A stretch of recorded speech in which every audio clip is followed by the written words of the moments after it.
कुछ अगरतला में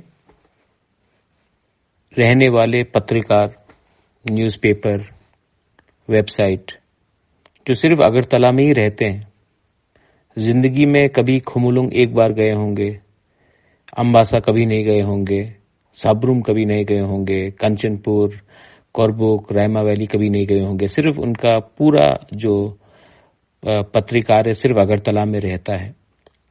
उन लोगों का एक षड्यंत्र है। ये लोग टिपरासा का इमेज खराब करके, टिपरा मोथा का इमेज खराब करके न्यूज़पेपर में उल्टा सीधा गलत बात लिखना चाह रहे हैं। इनका राजनीति अलग है। ये लोग नहीं चाहते हैं कि टिपरासा को अधिकार मिले, तो ये लोग हमारा नाम खराब करने के लिए, टिपरासा का नाम खराब करने के लिए कुछ भी लिख सकते हैं। आज तक ये लोगों ने कभी माफी नहीं मांगा जब न्यूज़पेपर में हमारे टिपरासा औरत को लेंगटा बोला गया।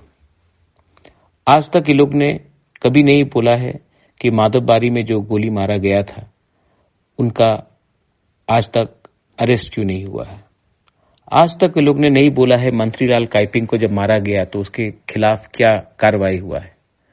आज तक ये लोग ने नहीं बोला है कि विश्वजीत देबबर्मा को जब मारा गया तो वो मर्डर था, वो एक्सीडेंट नहीं था।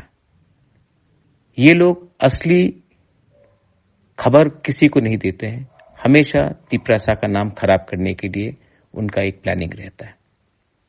मैं सबको अपील करना चाहता हूं कि आप लोग समझ लो थानसा कहां में है और थानसा कहां में नहीं है। ये लोग हम लोग का थानसा तोड़ना चाहते हैं और इसमें मैं आपको क्लियरली बोल रहा हूं कि कोई बीजेपी नहीं है, कोई कांग्रेस, सीपीएम, तृणमूल नहीं है। सब लोग एंटी टिपरासा है। हमको भी समझना चाहिए कि हम लोग का खिलाफ कौन है। आप भी सोचो, समझो और थानसा रखो। 2023 में अगर हम लोग एक रहे तो यही लोग जो आज हमें गाली बक रहा है, यही लोग कल सलाम करेंगे। सोचो। मेलाइनो हमबाई।